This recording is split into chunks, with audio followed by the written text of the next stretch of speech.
coups de tonnerre dans les 12 coups de midi. Ce vendredi 20 janvier, le parcours de Stéphane s'est brutalement arrêté après 153 participations. Très attaché au candidat haut-marnais, Jean-Luc Reichmann a exprimé toute sa tristesse chez nos confrères de Télé Loisirs. Le déjeuner de vendredi a été difficile à digérer pour tous les fans de Stéphane. Après avoir avalé 152 adversaires tels Gargantua, le chouchou de Jean-Luc Reichmann a été victime d'un relâchement coupable et est tombé en 2 questions. La fin d'une longue et belle aventure pour le champion des 12 coups de midi, inconsolable au moment de faire son discours d'adieu. Tant pis, si est fait et il ne faut pas avoir de regrets. J'ai déjà eu une super expérience. Je suis arrivé comme ça, j'ai déjà fait 5 mois avec vous, est-il arrivé à lâcher avant de pleurer à chaudes larmes.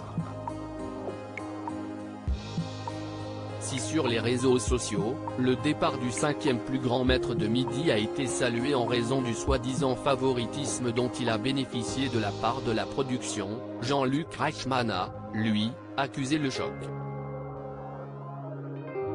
Le candidat le plus sincère que j'ai rencontré au fil des émissions, l'animateur préféré des Français s'était attaché à celui qu'il surnommait affectueusement le sanguin de la Haute-Marne.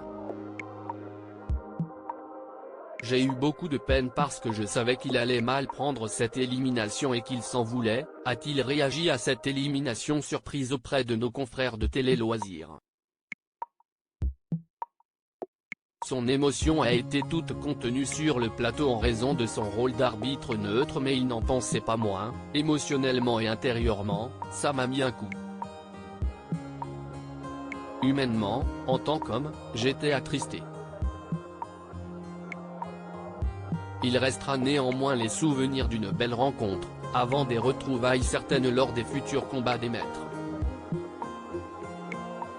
Si est le candidat le plus sincère que j'ai rencontré, admet l'interprète de Léo Mattei, avant de poursuivre, c'est un homme entier.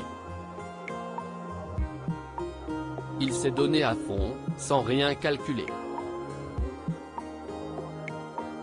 Il ne sait pas mentir. Jamais il n'a joué de rôle ni triché dans l'émission. Bon courage à ses successeurs pour lui faire une aussi bonne impression.